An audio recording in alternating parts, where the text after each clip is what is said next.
Welcome to Business Innovators Radio, featuring industry influencers and trendsetters sharing proven strategies to help you build a better life right now. Hello, listeners. Welcome to Business Innovators Radio. This is your host, Constant Taylor. Today, we have a very special guest on the show, and they're going to share some very exciting information with us. So, if you're looking to increase your personal and professional effectiveness and possibly learn how to juggle at the same time, then you've come to the right place. Our special guest today is Len Ferman. Len has been speaking professionally for 20 years. The primary content that he covers is business innovation, and he also does motivational speaking as well, or speaking that's actually motivational. He has spoken both nationally and internationally, and he's based out of Jacksonville, Florida. Len has a new book coming out called Innovating for Your Company's Future.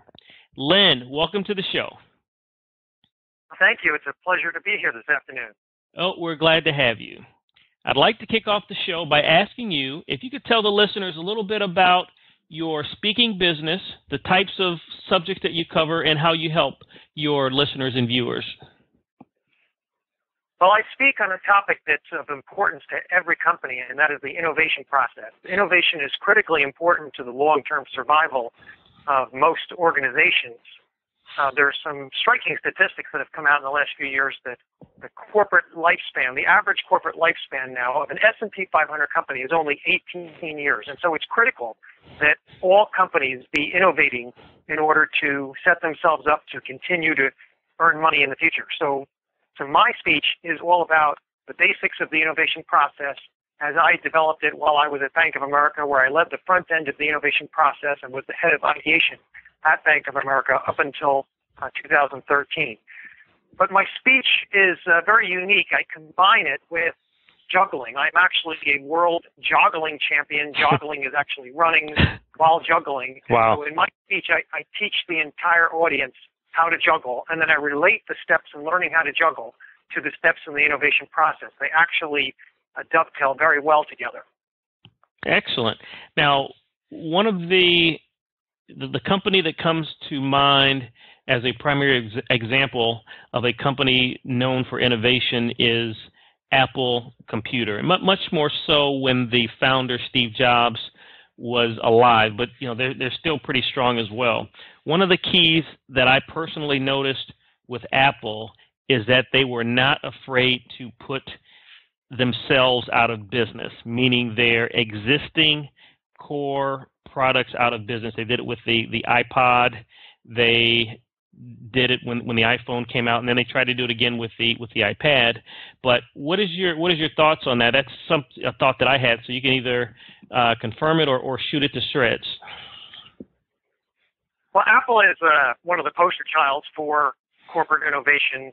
They hit a point in 2011 where in the past 10 years prior to that, so from 2001 to 2011, 70% of all their revenue was coming from products that didn't exist before 2001, and they had been an established company around for 25 years. So that's really quite amazing that a company of that size could have 70% of their revenue coming from new products. And it goes back to one of the things you just said, that not being afraid to cannibalize existing businesses. That fear has led dominant companies to go to bankruptcy. A great example is Kodak. Kodak, as anybody who's over 30 years old remembers, a Kodak moment in their advertising. Kodak was the dominant photographic filmmaker in the 70s, 80s, and 90s. They had upwards of a 90% market share at one point.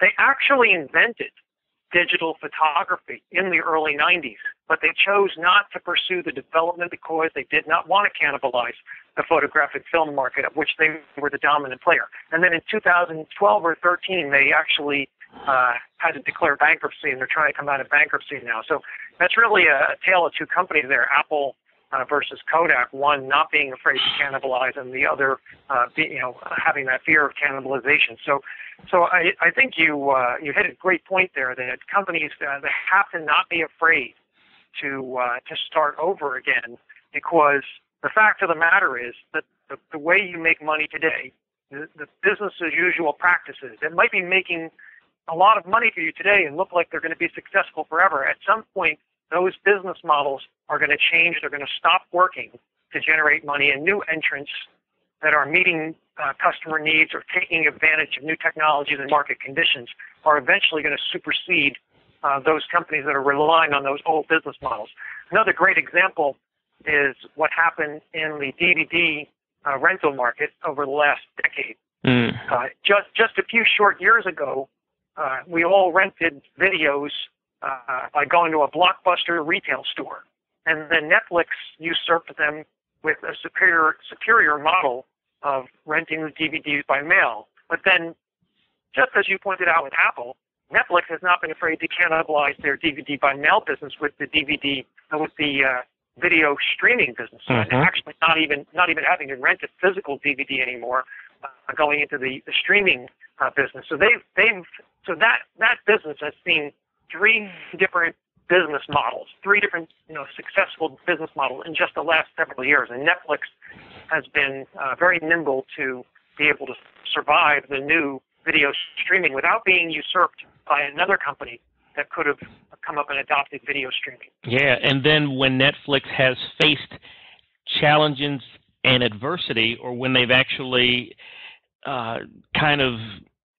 blew up their implementation, they're very quick to recover and actually get on a new path, because remember they were going to split the DVD and have a different site for the instant delivery, the streaming market, and that blew up, so they reversed course and changed back.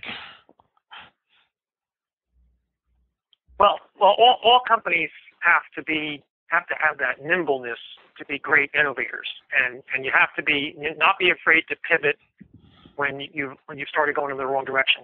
But one of the keys is to make sure you're constantly looking at the market, constantly understanding customer needs, generating ideas to satisfy those needs, and then constantly taking the top ideas into prototypes, so that you're constantly designing the future and kind of placing bets on which way the market might go, so that you're ready to ramp any of those up at any time if you see the conditions are right, or your tests start taking off. And I think companies like Netflix are excellent at doing that. Something near and dear to my heart is the automotive industry. I grew up in the automotive industry. 3 years out of college, worked for an OEM and a tier supplier, and that's a perfect example of an industry that is really afraid to cannibalize their existing business. Now you have an upstart, and they're really not an upstart anymore, but you've got Tesla that's coming in and disrupting that market with technology that really should have been out there years ago.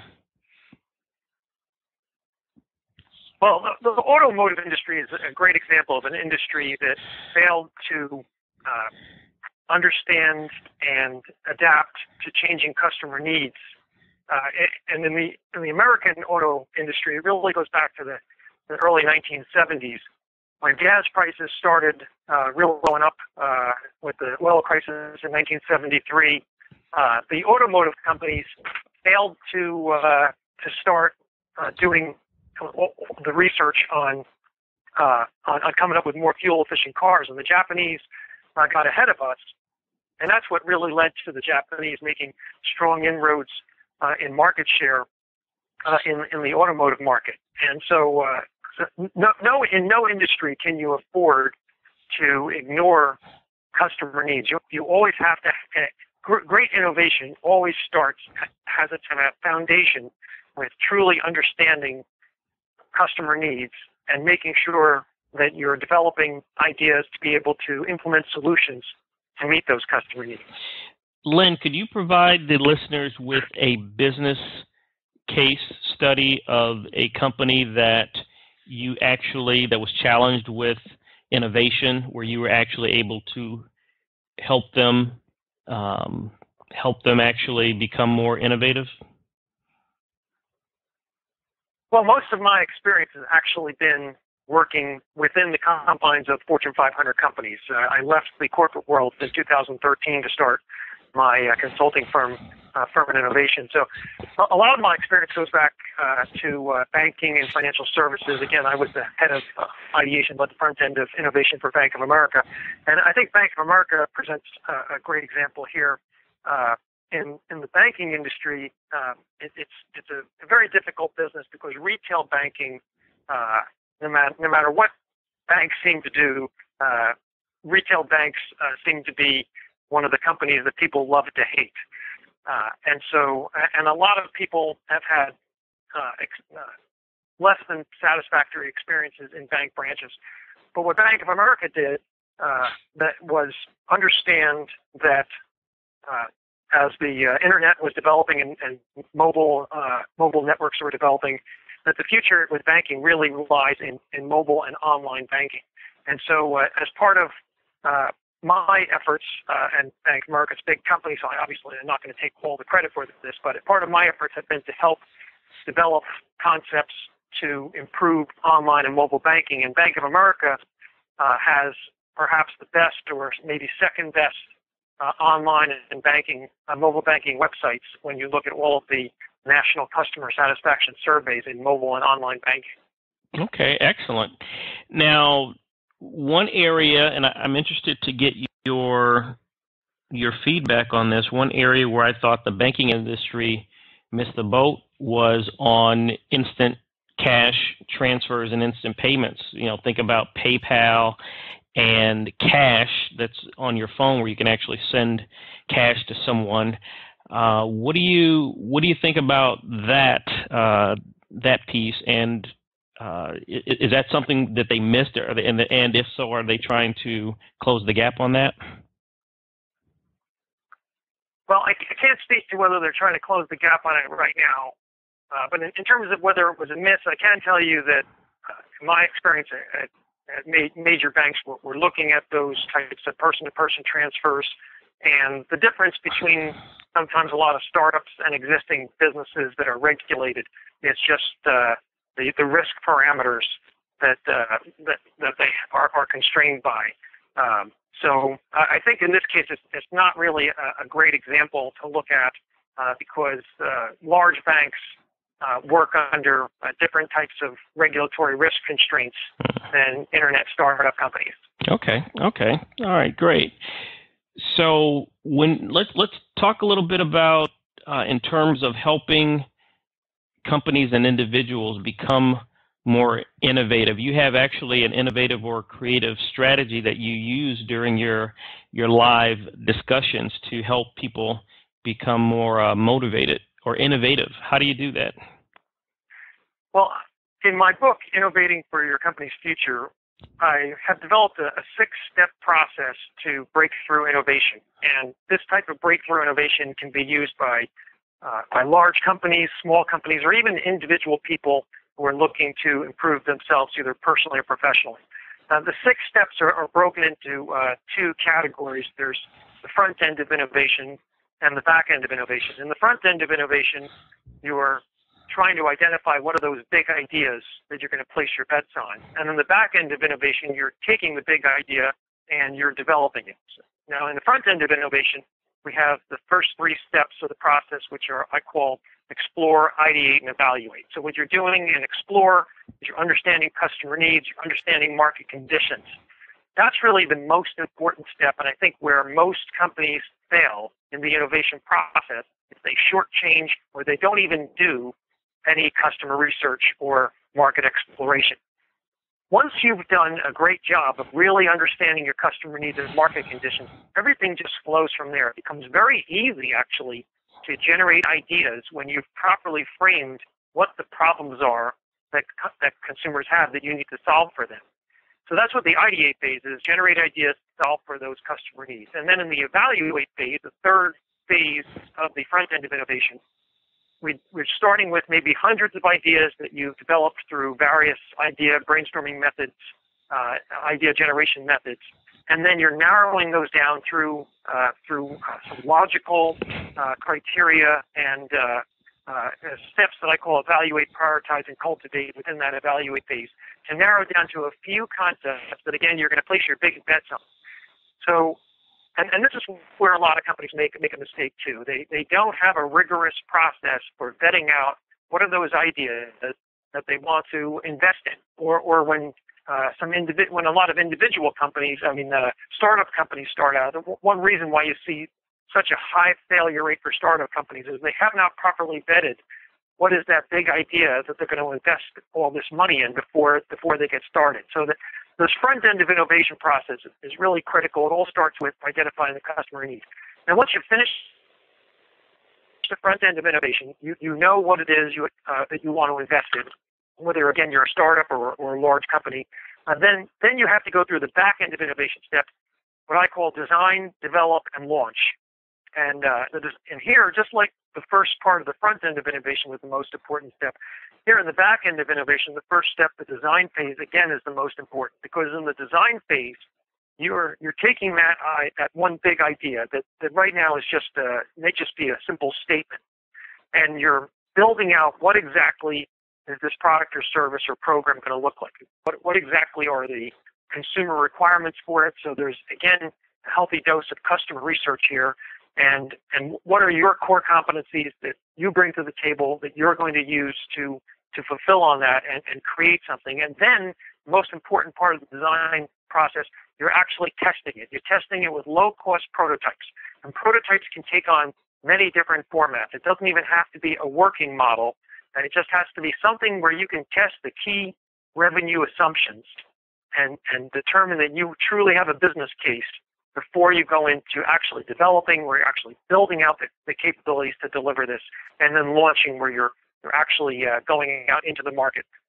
So that's the 6 steps that I cover in my book, and I teach them as part of my speaking program, and I relate them to the 6 steps in learning how to juggle. So it makes for a very entertaining, motivational, and informative speaking program.